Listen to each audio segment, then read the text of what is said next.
Hey there, folks. I'm Matt Hansen. And I'm John Johnson. And you're listening to Planes, Trains, and Comic Books. The podcast where we discuss favorites we've reread, both classic and new comics we want to read, and everything else in between. And here's the comic we picked this week. Hey there, everybody. Welcome back to another episode of Planes, Trains, and Comic Books. Today, we are reading Parker, The Score. It's a crime book. I like the way you said that because you probably was like, Parker, The Score. Yeah. I don't know, just your delivery of it was good. I'm jumping in right away because Matt will talk about this all day and all night, but he turned me on. I turned John on. He turns me on. All night long. Hey, let's not. No, but this series, I didn't realize that. Like, I guess I like crime noir stuff, but right, man, this is a different flavor though, it's from the point of view of the bad guy, technically like a thief. I like it for that reason. There's a lot of noir books I read that are, or crime books that are, they're always from the there's a guy who's either like maybe he's on the edge of like good and bad, but he's always generally on the side of good, and he's like a PI or an ex-cop or something. This is one of the few ones that it's actually like, oh no, he's a criminal and he will kill people if they get in the way, but he's got a code. He's got certain, stipulations for killing people and stuff. So I appreciate that. I think it's a really good series. Fantastic book series if you haven't read them. There's like 20 plus, 24, I think, books. I have them all. I read them all. I say this every time, but like they're fantastic. I read them like all once a year. It's so good. And it pretty much, they only get better as you go. There's maybe like one or two that I'm like, that one's not my favorite, but out of 24 books, that's pretty damn good. So, and then, these specifically are extra special because they are drawn and written, or the script is written by Darwin Cook, who passed a couple years ago, but he is one of my favorite creators of comics. Fantastic artist. And, we've done a lot of his work here. We did New Frontier from DC and Batman Ego. Oh, yeah. That is an episode you should go back and listen to. That is a Batman comic that is not as well, like, it's not as, like, for some reason beloved as like Year One. Or, I mean, it came out. It's like a one-shot that came out in like the early 2000s. And it is just so good. It is like one of my favorite Batman comics. Yeah, it's great. And, it's out of print and everything, so that's fun. But like... so good, like finding it. Yeah. I mean, you could probably find... I found the issue itself for like pretty cheap. Like I think it was like $15. But that was a while ago, so I don't know what it is now. Yeah. But, with speculators and stuff now, it's really... Everything's going up. You can't get like a Swamp Thing issue that's like fucking 30 years old for less than like $10 now. Do you know how much paper costs? Old paper?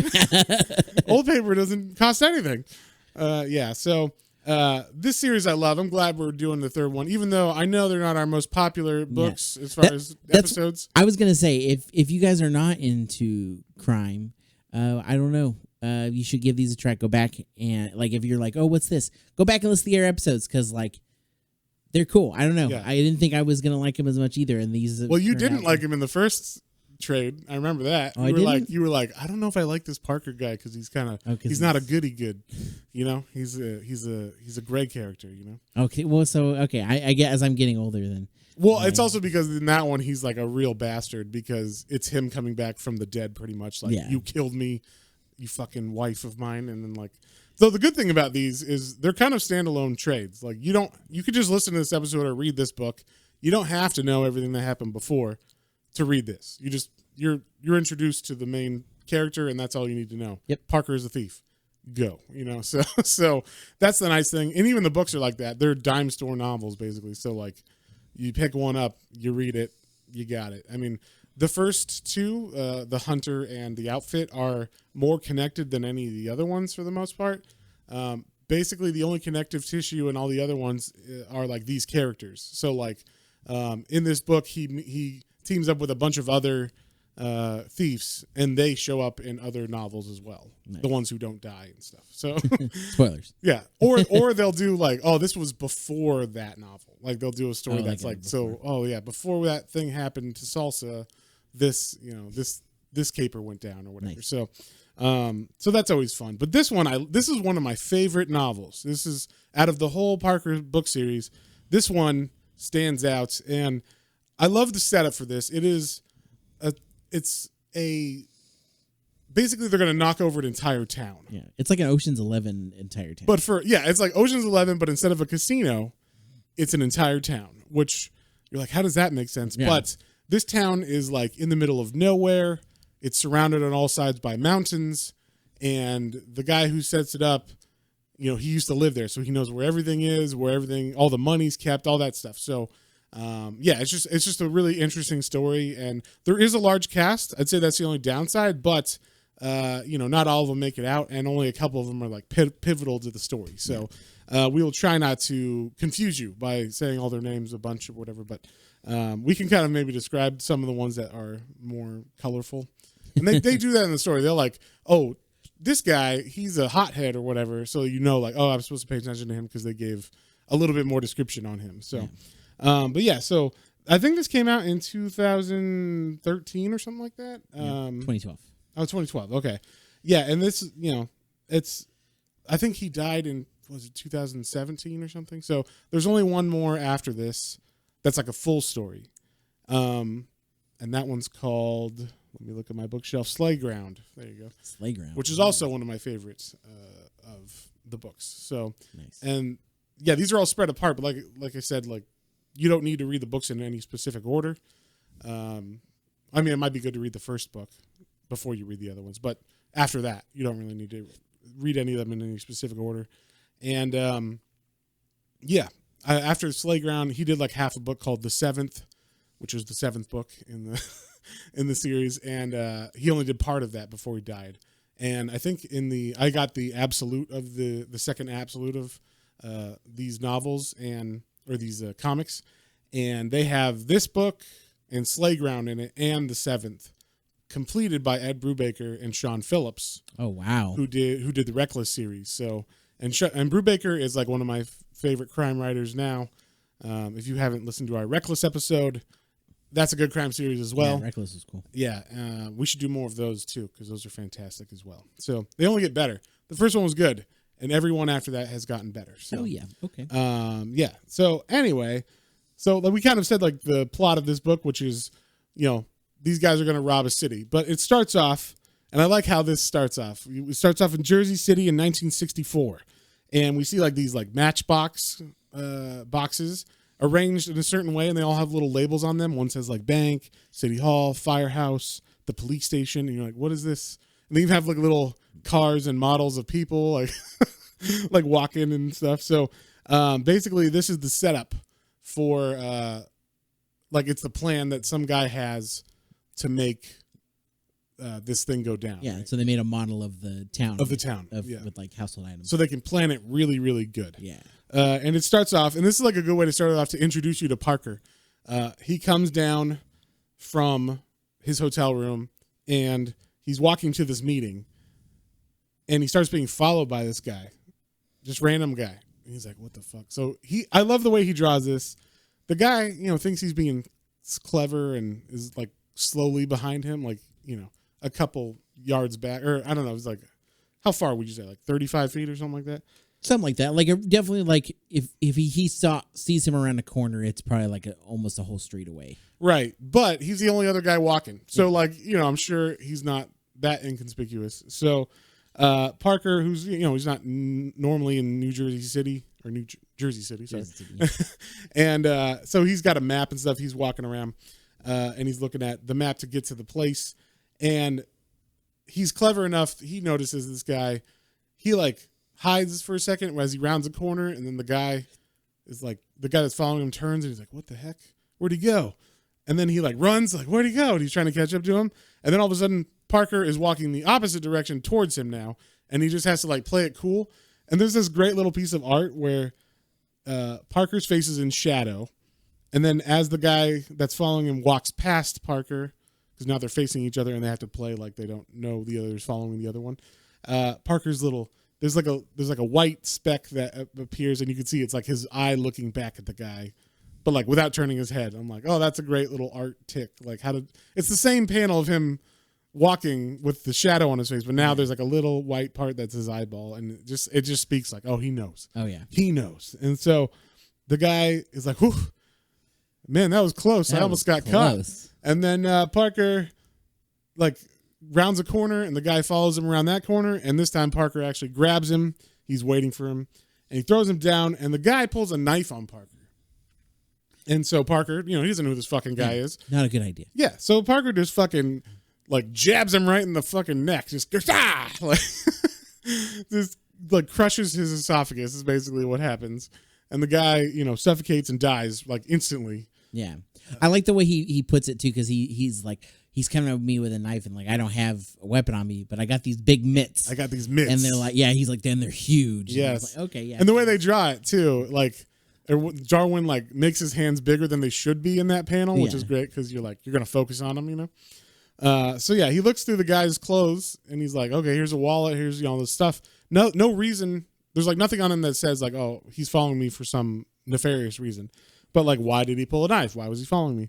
So we find out that Parker gets to the place he's supposed to be going to go to this meetup, and there's a dude named Paulus that is setting this meetup up. And Parker's like, oh yeah, there was a dude following me. And Paulus is like, oh yeah, sorry about that. Edgar's the guy that's actually setting this up. He didn't know who you were, and he wanted someone to tell you. And Parker's like, well, that guy's dead now. So hopefully it wasn't like your brother or your cousin or anybody you cared about, because he fucking dead. That's all I know. So, and Paulus is kind of important in the story later on, but he's like the main guy that was approached by the guy who's setting it up. So Edgar's is the guy who's actually got the plan, but he's not a professional thief. So he came to a professional thief named Paulus, who has other buddies in the field, and one of those buddies is Parker. So we'll try to make this as little as complicated as possible. Yeah. But Paulus seems a little Weasley. He kind of gives off like a little Weasley. Yeah, he's definitely like a, I don't know, like a sheepish fellow. I'll say, like, he doesn't have the rock exterior of Parker for sure. And so Parker like hears like, oh, this guy named Edgar's is actually the guy setting this up, but he's not a thief. He's never done it before. And Parker's like, well, I'm fucking out. An amateur. Yeah, amateur. I don't deal with amateurs. But Paulus is able to talk him into coming back just to hear him out, just to hear what it is. So Paulus and Edgar's go into the room, talk to Parker, and there's already a couple people there. There's a guy named Grofield who appears in many Parker novel. He's like one of Parker's buddies. He's even got his own set of novels by Richard Stark called the Alan Grofield novels. Oh, nice. And they are just other. He's not as good of a thief as Parker. Like, he'll get fucked up or he'll get like thrown into weird fucked up situations that Parker would never get himself into, because we find out later that Grofield, he's a bit of a womanizer. He's a bit of a like shoot from the hip. Yeah. If something changes, I'll go with it, or I'll change my mind and just change plans automatically. And Parker would never do that unless he absolutely had to, unless some crazy thing happened, which of course does in this. But so he meets Grofield and another guy named Wiska or Wiska. I think Wiska. It's a Czech name, I think, or a Polish name or something, because there's a lot of Z's and C's, and there's a lot of consonants in a row on this name. So I think it's Wiza though, and so Wiza's like an old wrestler who also is in the book series quite a bit. So he's just kind of a bruiser that is good at cracking safes. And that's another thing. Like, there's two people who can crack safes in this story, and one of them is like, I like use my drills, and that's the only pure way to be like a bank thief, like a safe thief. Like, this is the only way to do it. Not those idiots that use like nitroglycerin or whatever.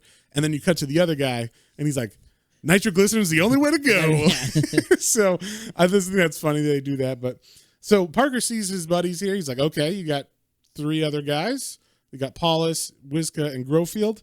And then Edgar's goes, well, I think we're going to need about 20 to 30 people to do this. And Parker's like, no, I'm out again. I'm out. 30 people. If you need 30 people, then it's not a job, right? This is like a movie. If you need, it is Ocean's 11. Yeah. If you need 30 people. So, but he still stays. There's still like a thing. He just wants to hear what the plan is, even though he thinks there's no way it can work. So, basically the plan is, like we said, this guy, Eggers, he tells them like, oh, the reason why I'm doing this is because there's money here and I want to get a bunch of money and I cased it already because I used to live there.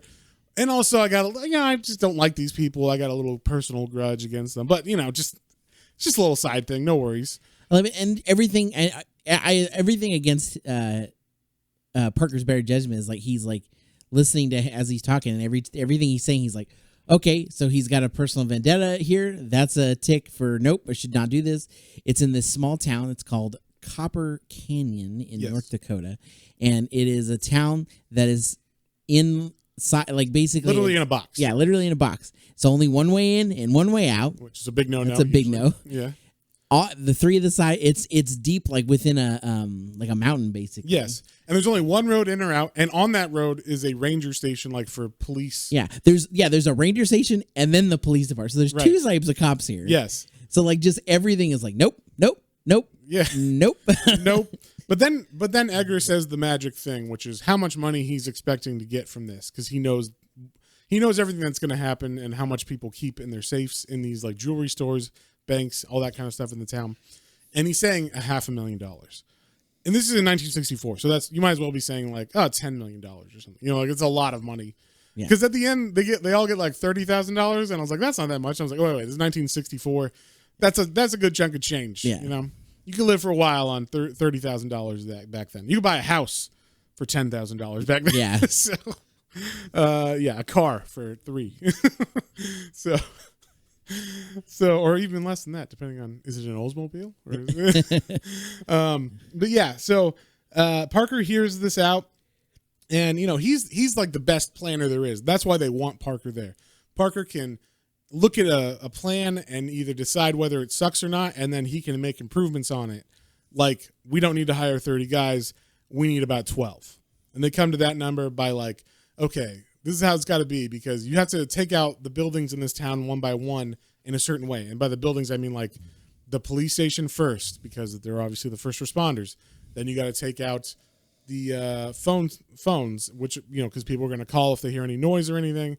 So you got to have like, everybody break in, go there to the police station, take out the guards and the other police people, or the officers, and then tie them up and leave one person there so they can man the phones to be like, oh yeah, we'll be there in a minute, but like just never respond to it. And then same with the phone company. They go in there all together, but now there's 11 guys because you left one at the police station. Same thing, tie them up, leave one guy there, move on. And do that on all the buildings that matter. So I think it's the phone company, the police station, the fire department, any like public services, basically. Yeah, and there is also a mine in this. Yeah, obviously it's called Copper Canyon because there's a mine there. So at the mine. No, I was just saying. Well, that's the biggest part of the score is because there's like the payroll. Yes, so safe there. This job has to be done on a Thursday because that's when payroll goes in, and then everybody gets paid on Friday. So you imagine like the Brinks trucks bring in all the money, put them in the banks or whatnot, and then everybody gets paid on Friday. Yeah. Well, they ain't getting paid this Friday because they're going to take them out. So you got the guard at the gate of the mine has to be taken out, replaced, and then there's got to be like a couple lookouts, and then there's the last 4 or 5 people, they get to break into all the safes in the town, like in the banks and the jewelry store and all that. So that's why you need 12 people exactly. And no more. Like 12 is like a very large cast of people anyway. Parker doesn't like to work with lots of people. Yeah. Generally, I'd say in his books, max 6 you're getting. And maybe every now and then there's like a woman that tags along that must come. So in more ways than one. Wow. I would say Parker is one of the like different kind of dime store crime novels. There's not too much sex or like lewd stuff in them. It's mostly just business because Parker has a code. And that code is, when it's time to work, you work. When it's time to play, you fuck. All right. So, wow.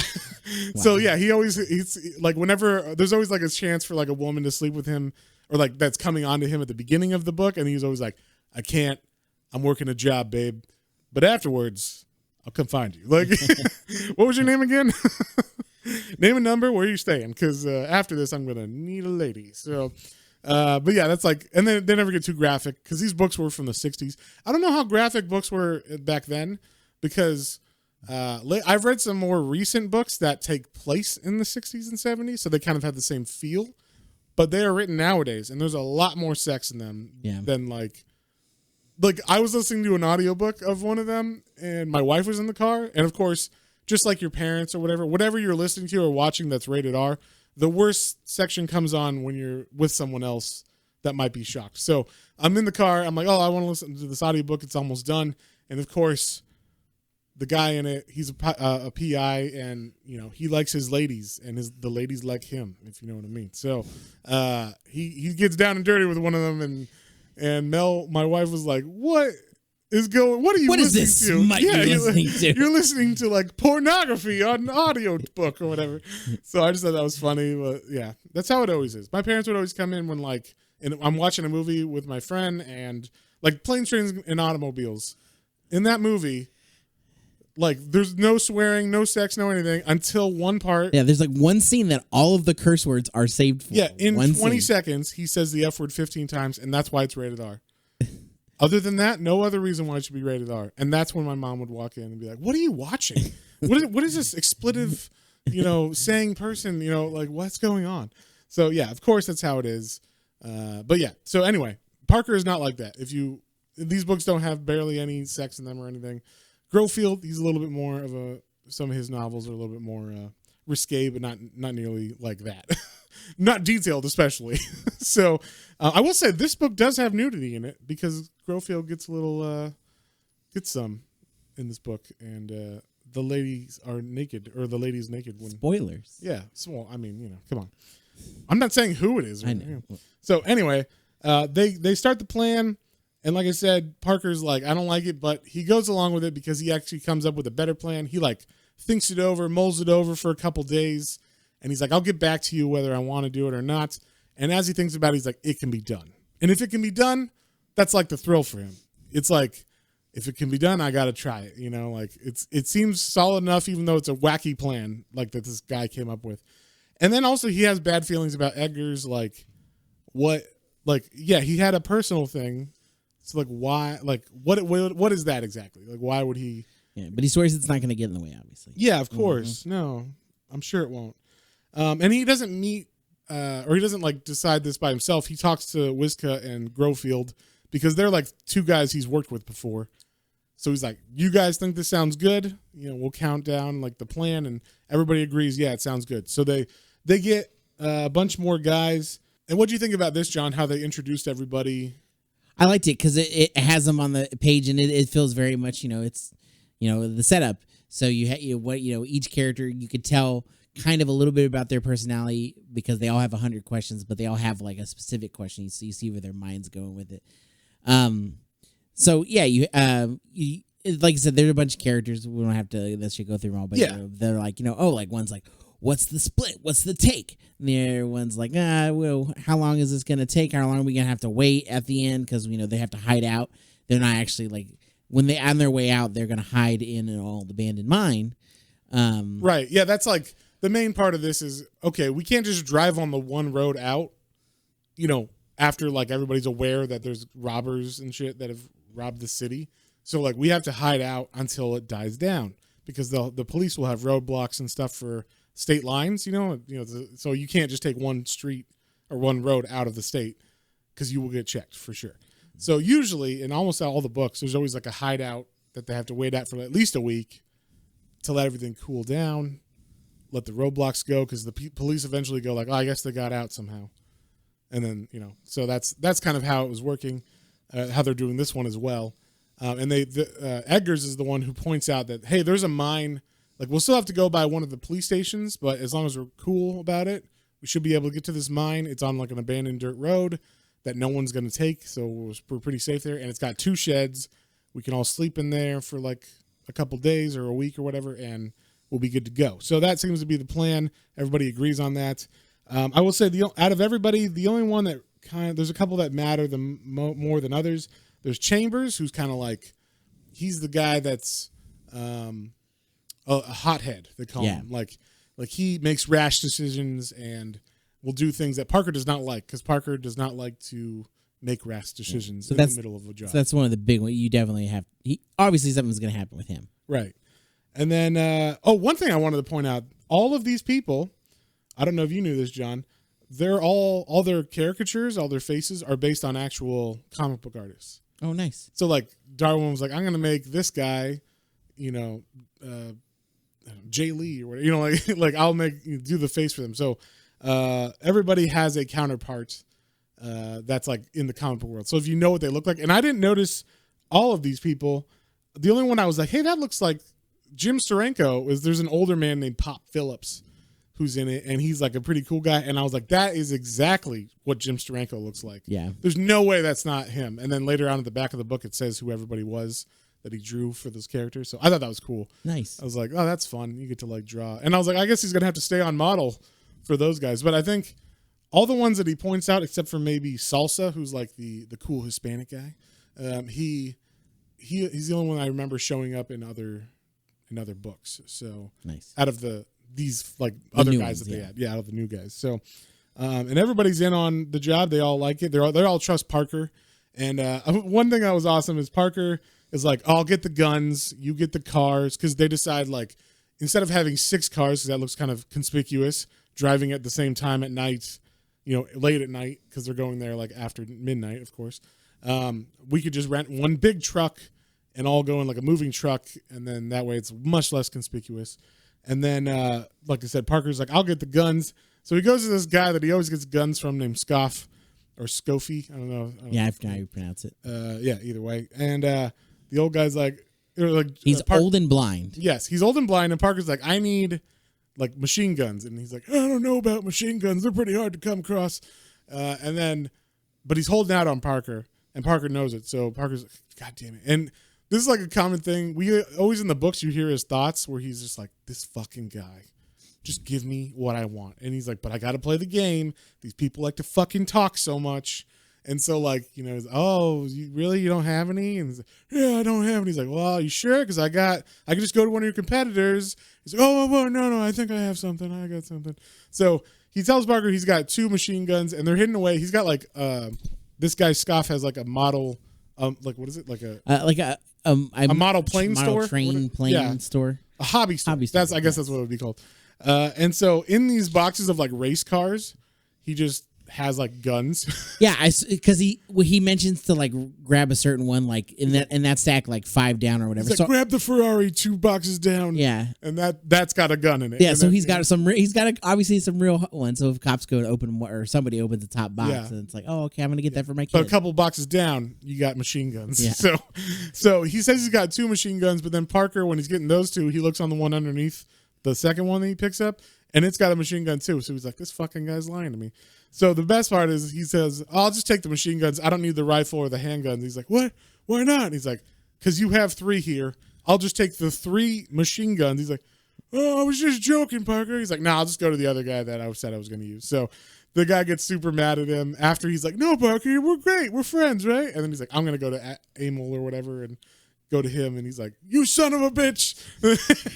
He gets all freaking mad and everything. So I just thought that was like a funny section in the book. Yeah. Just the way that Parker is, like, he doesn't like any of these people. He just wants to do the job as efficiently as possible, pull it off. It's like a feather in his cap, and then get the money. That's all he gives a shit about. And then he goes on vacation for the rest of the year. Yeah, but all these other people got to be extra and have their side conversations or side motives and screw things up. Yes. So then we meet the next complication, because after Parker comes back from his getting guns, he finds out there's a woman sitting in this room that wasn't there before. So he's like, who the fuck is this? And this is a woman named Jane. Jane. Is it Jane? No, it's Jean. You're right. Jane. I'm sorry. It is Jean. I can read, John. I can't read. I switched up the letters. Okay. Anyway, Jean is Edgar's girlfriend. And Jean looks like a classic, like, 60s model, basically. And Edgar's does not. Edgar's like a fat older guy. So, like, I'm like, why is she with him? But and even like Parker's like, why is she with this guy? But it's obvious she's just kind of like, you know, he's got money, he's got kind of pull or whatever, and she's just in for the ride just for a while, and then, you know, we'll go with someone else. So Parker sees her and he's like, who the fuck is this? Why is she here? Now she knows the job. And they're like, don't worry. Edgar said she's cool and she's coming with us on the job. He's like, no, she's not. Why would we want a woman, no offense, on the job? Because, and this also, these are written in the 60s, and, you know, this is like, women are distracting, which she's not wrong in this context. Well, we find out later. And, you know, she might get in the way, and she knows all her faces and names, so she's just a liability. Yeah, and she doesn't have like a role either. She would just be there in the car, like hanging out. I'll wait in the car while you guys go in. I'm gonna wait in the car while you guys go in the store and grab your stuff. Yeah. I mean, it just doesn't make any sense at all. But eventually, they convince him because they just say she's not going to be in the town with us the night we do it. She's going to be in a hotel a couple miles away in like another town or whatever. And then she'll be waiting there the whole time. Don't worry about it. So it's kind of ominous. I mean, like, Parker definitely doesn't want that, like, her to be around. And also, like I said, she knows their faces and names. So it's like she could, if arrested, she could definitely talk on them and stuff. So he doesn't like it, but he goes with it. And then this was funny. Like, Edgar's like, why don't you take her to the room, like where we're staying, and get all her stuff, and then you could take her to the hotel and drop her off. Yeah, so you know, like, everything's fine. Yes. And of course, when he goes there, she's like, oh, I need to take a shower. I'm all hot and sticky. I need to take a shower. And he's like, all right. And then she does. And then she comes out in like a bathrobe, and then she's like, so, we gonna do this or what? And he's just basically like, I'm on a job. Like, he's like, hurry up. Let's get your stuff. I don't got time for this. Get your shit and get in the car. But he definitely makes a note in his mind. Like, I think he even tells her, like, afterwards, though, we'll talk. Like, so, and of course, now he knows where she's staying for afterwards. So she's, you know, kind of like, fine. And gets like angry, but also just, you know, pouty or whatever, and goes with it because, you know, she can't do anything else. So that takes care of her. And then, this all takes place, I should say, in the span of like a week and a half, too. Like from like Parker going to Jersey City to talk to Paulus. Paulus, yeah. And then there's also another guy named Palm. So I was like, oh, this is going to be confusing. But luckily, Palm doesn't matter. So Parker got the guns. Now they're going to the what's it called? The mine. Yeah, they're gonna check out the hideout. They check out the hideout, and specifically, like, Parker needs to see like how long it takes to get there on the dirt road, like how fast they can travel without, you know, fucking up their car because it's a dirt road that's been abandoned for a long time. There's rocks and trees and shit in the way. So he's like, okay, 35 tops. You know, like he's got everything planned out, even up to the mud in like the dirt road. So they get to the mine, and we see there's two shacks. And, you know, they introduce everybody. Everybody's there, and they're all, like, playing. They're drinking beer, hanging out. They got all the snacks they could want. You know, I don't. This is, like, before Nintendo, but if there was, like, Nintendo there, they would totally be playing that. They got hardtack and pork rinds. And...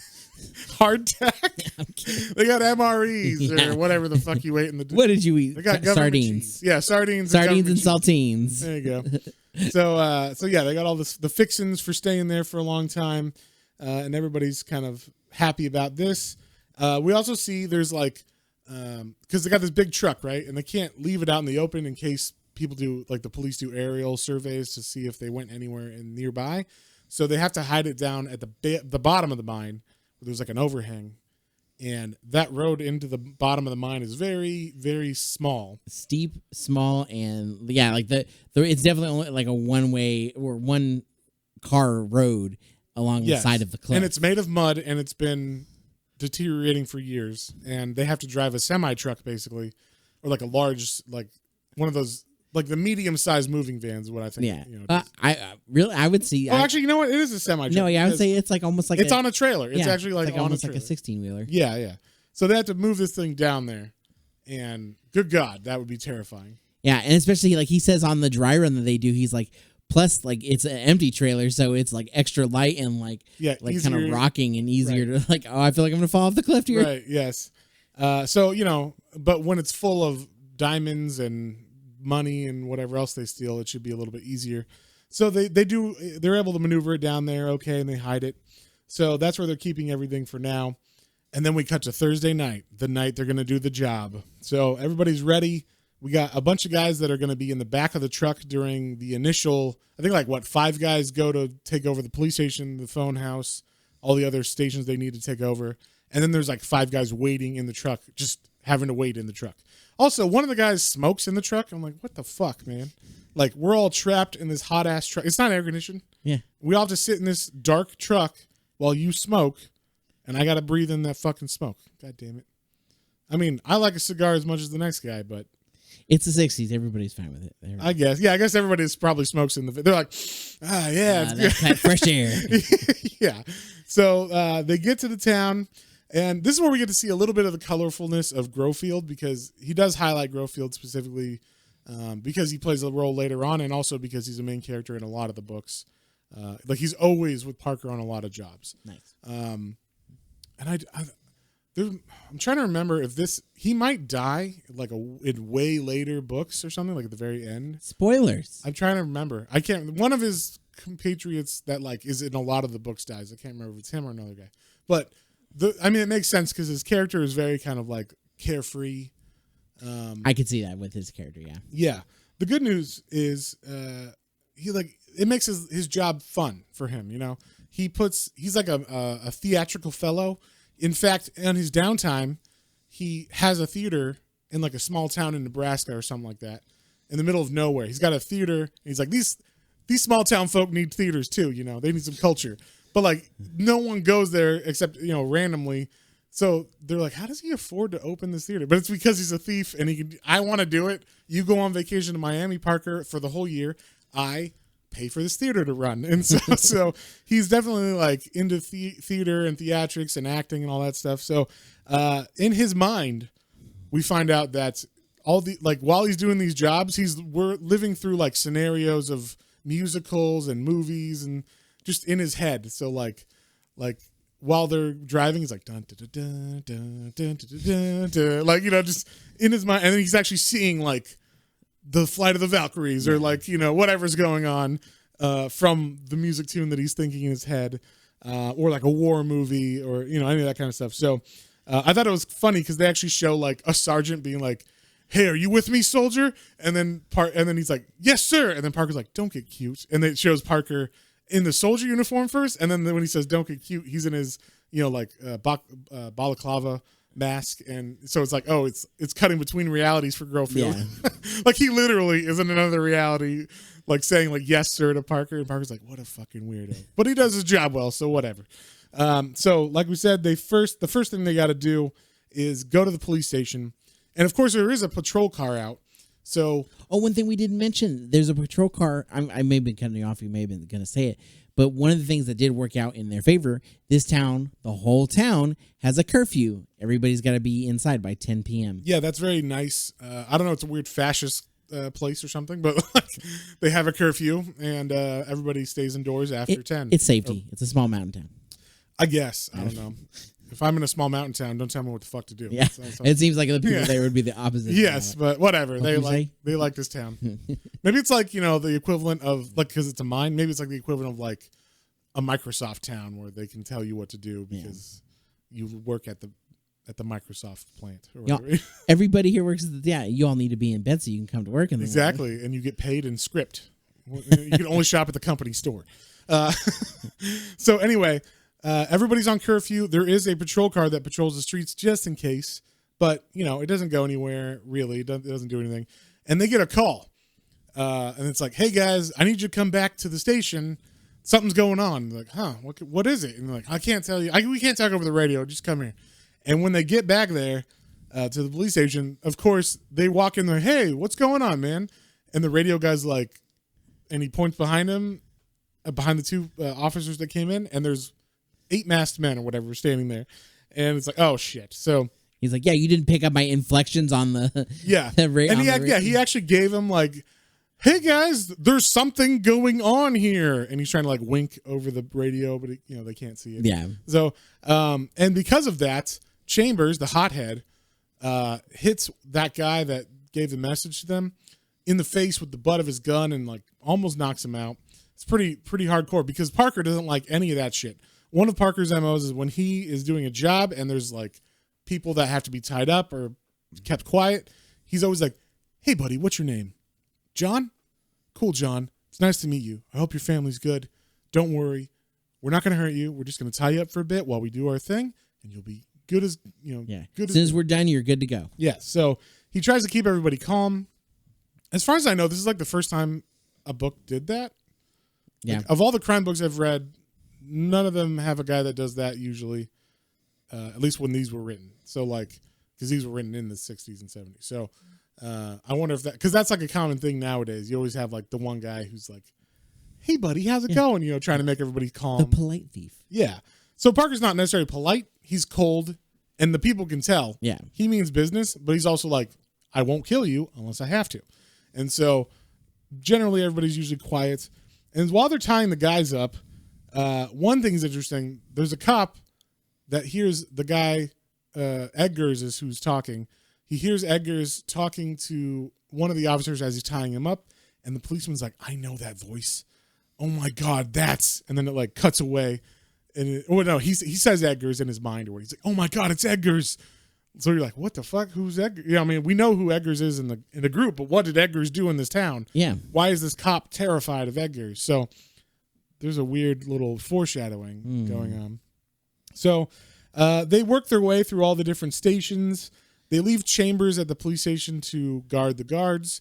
And the guards are like, that's the crazy guy. Like, that's the guy that hit us in the face. So don't fuck with, to guard the police officers, I'd say. And, don't fuck with this guy because he will shoot us if need be, or at least get crazy and hit us with his gun.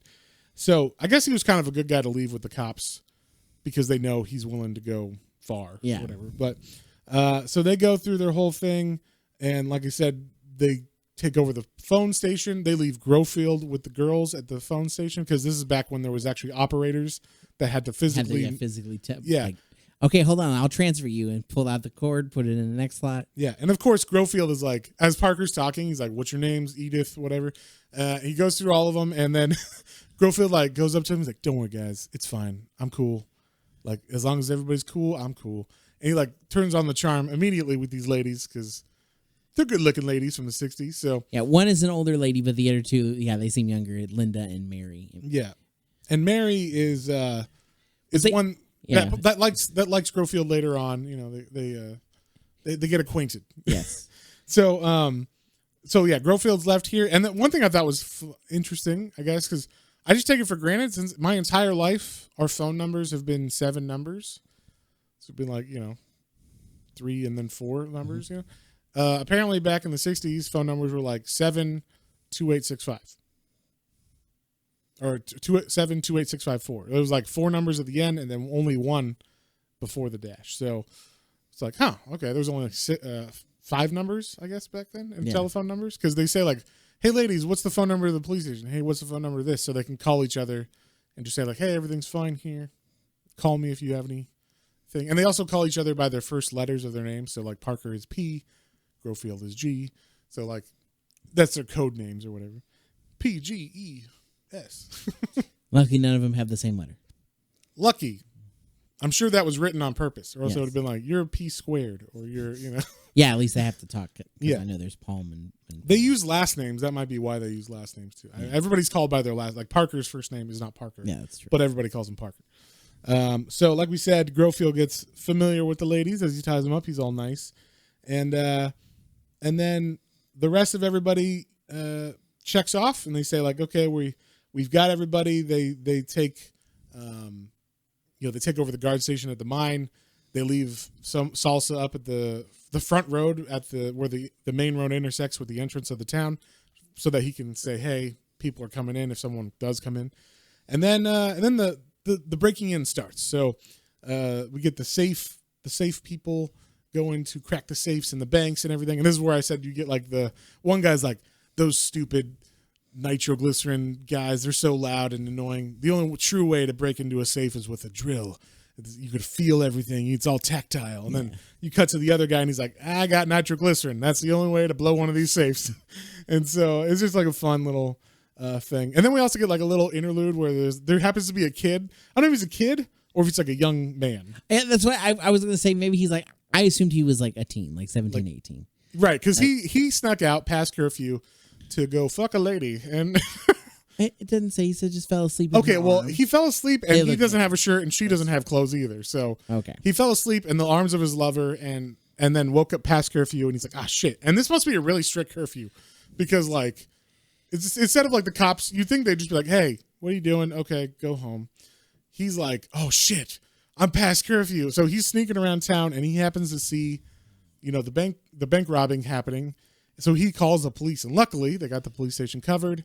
And the guy answers, that's like answering the phone at the police station, but he's covered by Chambers, who's sitting there listening in on what the conversation is. And the kid's like, hey, there's a robbery going on. And they're like, okay, where are you at? He's like, oh, I'm at this phone booth here. He's like, okay, I'll send a patrol car. Stay there. And then as the patrol car comes, we see it's Parker in the patrol car.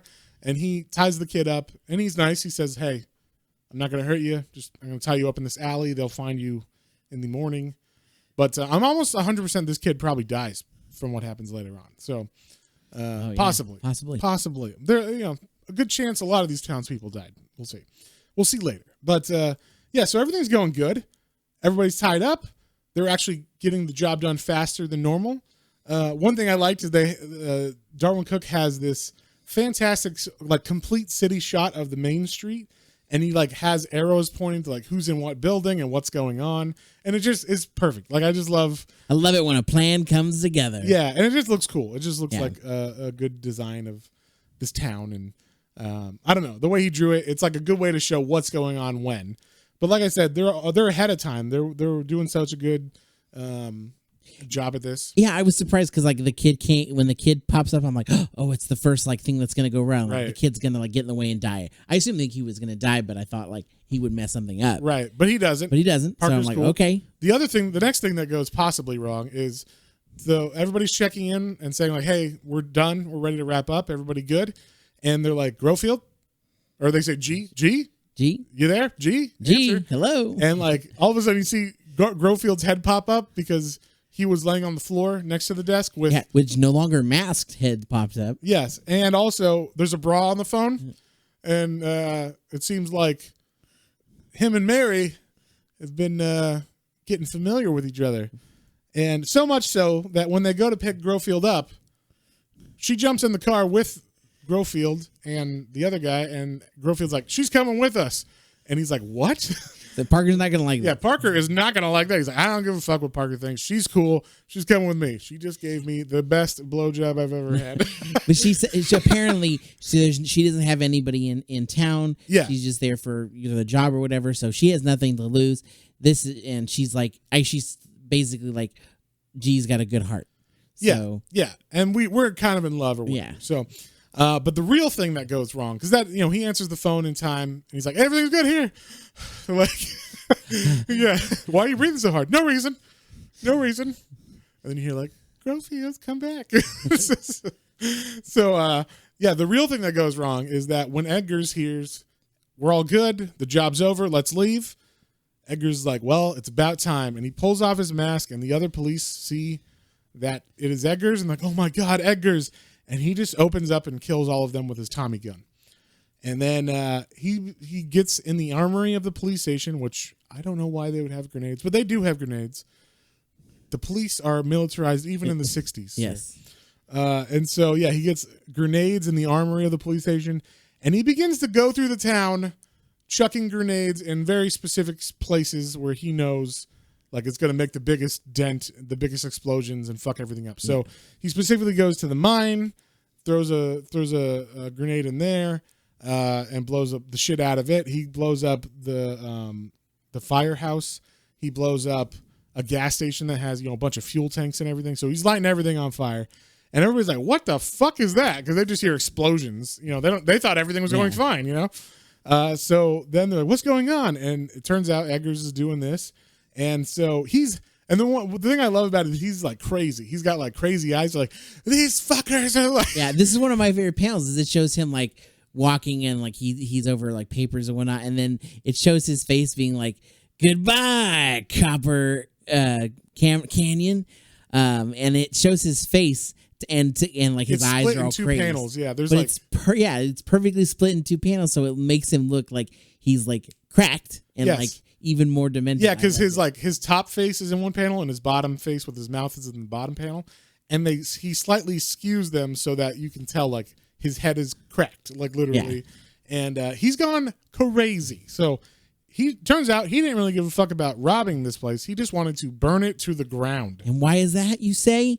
Because he was the ex-police chief of the town. Who was super corrupt, and the town found out and kept trying to try him, but he was a slippery motherfucker. He was able to get out of all the indictments, and so eventually, because... When there's no evidence, because you're the police chief and can get rid of evidence. Sure, and then also, he's the police chief, and that is a voted position. So when elections came around, they voted him out and said, get the fuck out. And he did not like that. So he had a grudge against all these people. And so that's why he did this whole plan. And so he probably would have went on killing a bunch of people because in that cop, in the police station, he actually kills Chambers. He's one of the guys that's there. And he just mows him down along with the police officers.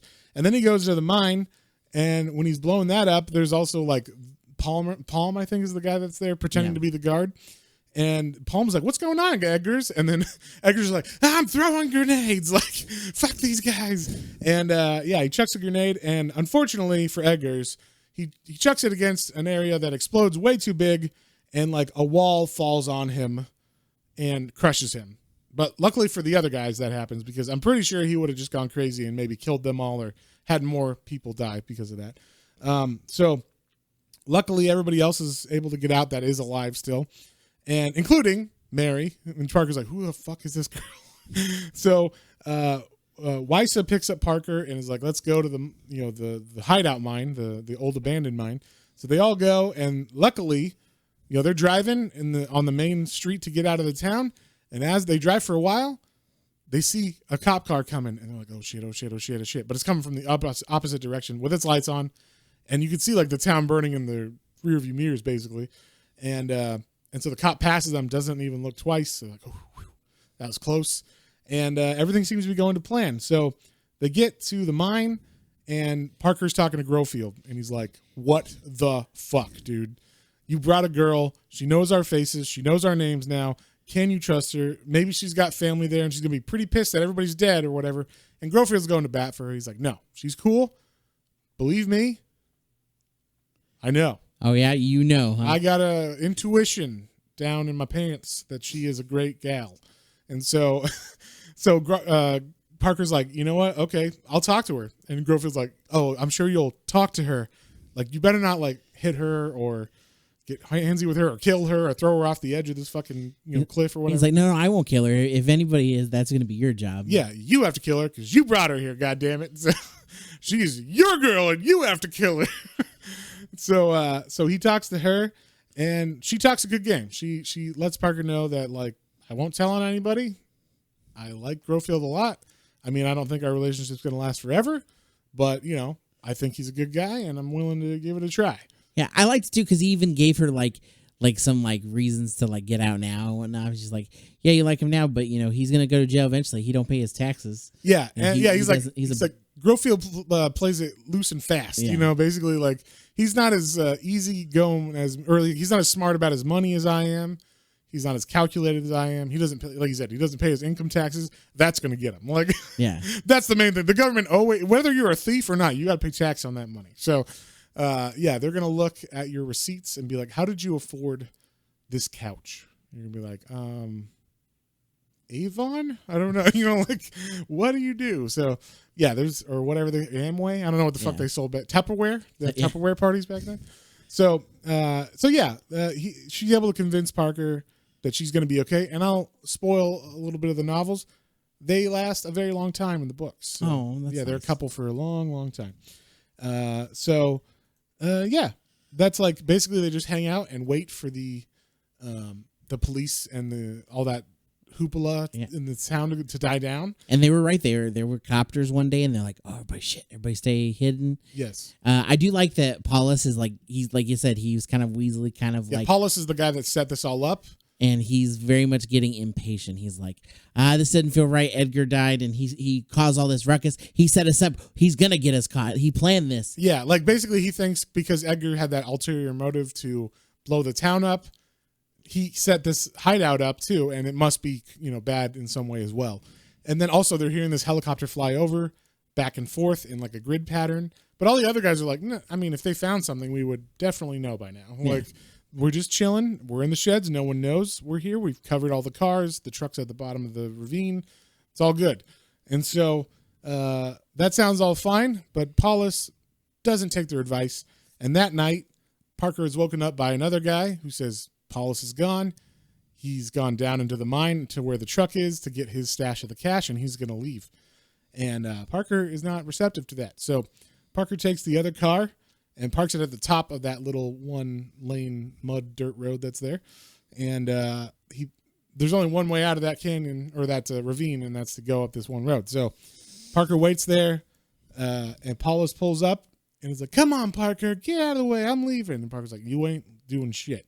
Because if they catch you, because there's still going to be roadblocks, you know all of us, and I ain't going to jail because you're a fucking asshole. So, like, Paulus is kind of mad, but then I don't quite get this. I wasn't sure if he's like, okay, I'll like back up and punch it or something to try to like push him off. Or... No, I think basically because I think he convinces them enough to be like, oh, fine, Ressa, basically. Oh, okay. Like, and then talking under his breath, like, fine, we'll wait here. The law's still gonna fucking come find us because they know, like, he's still not giving up his point. Yeah, because Edgar's like, is this is Edgar's place. But he's like, whatever. So he can't turn around on this road. He's got to back down it now. Yeah. And as he backs down, he's not the best backer downer, and so he just flies off the edge of the cliff from the road and dies. And then with his money, his car explodes with the money that he had and him. So they have to bury that car, bury his body and the money in this, like, they said the water down there is like sulfury. It's not like full of water or anything, but there's like little mud dips where like there's a bunch of water. So they like dig up the ground, push him down into the mud, cover him up. So hopefully no one will find him. And then the next day, or like the next couple of days later, everybody leaves. They all got their money. I think everybody got $30,000, what they said at the end of it. Yeah. The even split, minus Paulus and Chambers and Eggers. And so that's pretty good take for back then. They must not have gotten, let's see, that would be 9 divided by, or 500 million, or 500,000 divided by 9 is not 30. No, so. I think it would have been closer to $250,000. Okay. I don't remember. I thought it was half, but they were estimating possibly $500,000. So obviously it was less than that. But yeah, so still a lot of money. Yes, for back then especially. So everybody leaves, and of course Parker shows up at Jean's place at the hotel. He's like, "Hey, Eggers is dead," and she's like, "Oh, really? What happened?" He's like, "You don't need to know about it. You know, he was crazy. Yeah, he was a dick." So anyway, job's over, and like I said, you like Miami? Yeah. He basically was just like, let's go, like, be on the run together, and since you don't mind being with outlaws anyway, let's do it. And she's down. She like is good to go, and she sits on his lap, and he pulls off her bathrobe or whatever, and it ends with them about to make some loving, and that's it. That's the end of the score. Because Parker's about to score. Yeah. So, actually, this book is actually named after this score, not the main score. So yeah, and that's the end of this book. So John, what did you think? What would you give it? I liked it. This is definitely my favorite one so far. Like I said, so I guess I didn't enjoy them as well in the beginning. I don't remember. No, I just remember you being. I was like, "What'd you think?" And you were like, He's not a nice guy or whatever. And I'm like, yeah, I know. That's what makes him cool. We've been doing the podcast long enough now. I know that the bad guys can be good guys too. And hey, we like the Punisher and stuff, right? I mean, And what was that? Not There Will Be Blood. No Country for Old Men, like that. Yeah. Like okay, so it can be. Wait, I mean, like Sugar or like Llewellyn. Because Llewellyn's not like a bad guy. He's just trying to hide this money from bad guys. Yeah. But Shigar is definitely a bad guy. He's definitely a bad guy, yeah. Why he does have a code, though. He's got that fucking coin flip, Yeah. and he's like, choose. Yeah. You have to choose. So yeah, anyway. The most you ever lost. Anyway. But yeah, I really enjoyed it. Like I said, this is definitely my favorite one. I want to read, I guess, the last one. Slayground is fantastic. Slayground. So we'll have to do that, and we'll do it sooner or later. If you guys don't like it, then I guess that will be an episode you can skip. But I want to read it and talk about it. So, I mean, I guess we could do it off the podcast too. We'll see.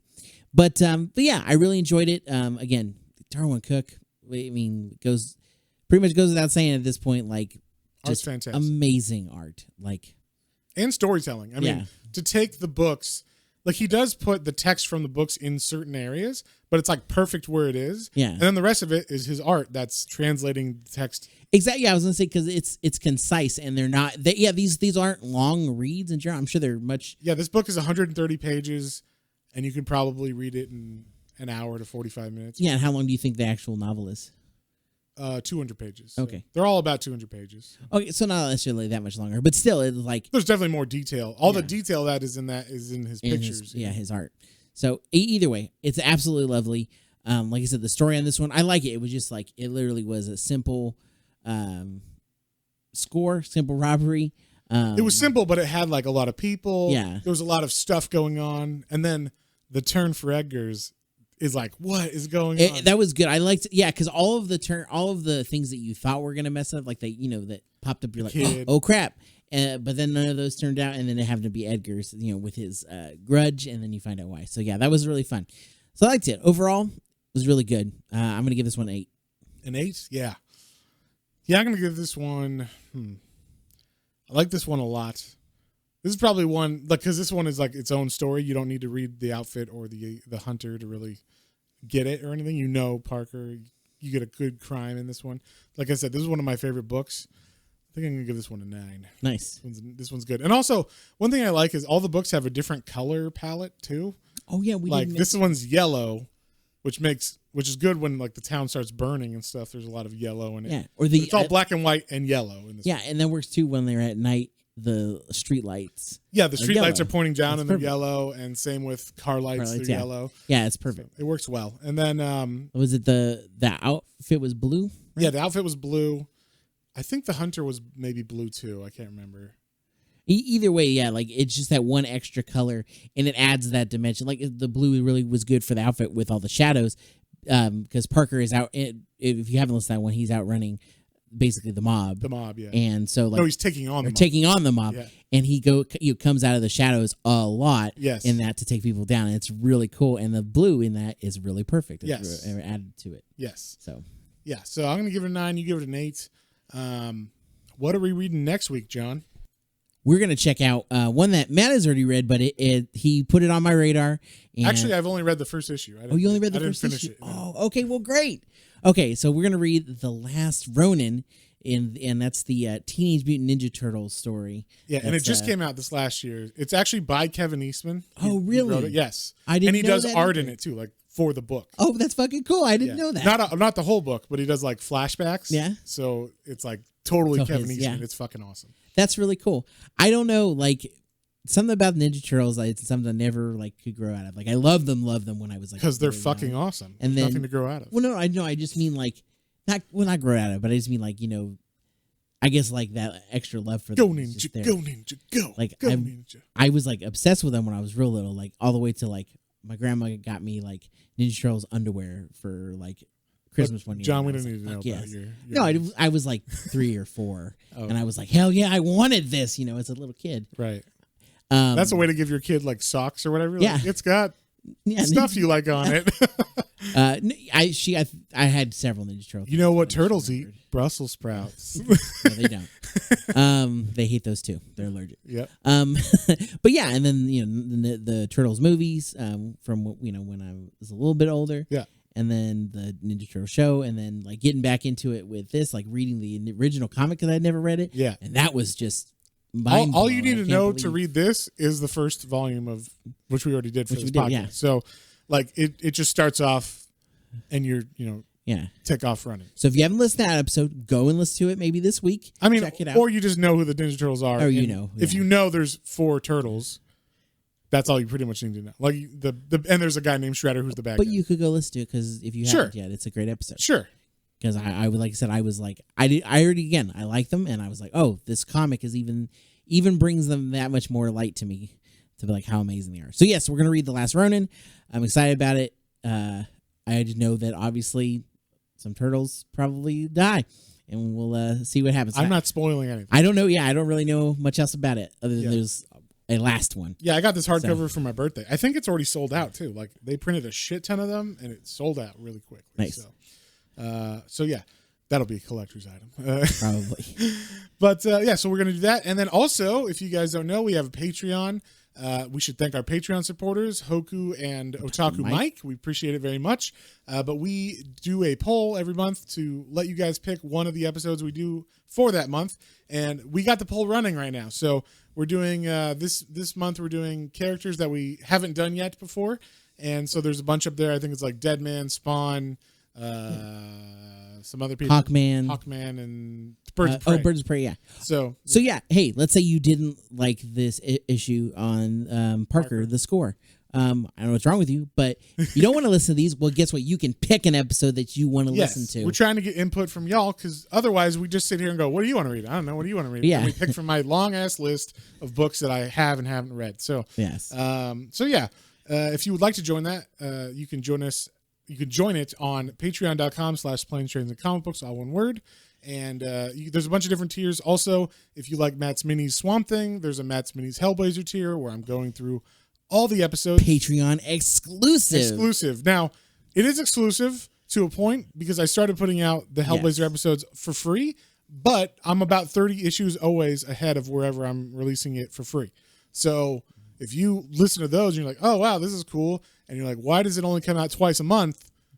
Well, you can get all 30, and I do them weekly on the podcast, on the Patreon podcast. So you will get one of those once a week as opposed to twice a month with the free one. And that's going to always be at least 30 issues ahead on the Patreon. So once again, if you want to join that, it's patreon.com/Planes, Trains, and Comic Books, all one word. And with that, I think we'll see you guys on the next one. On the next one. Bye.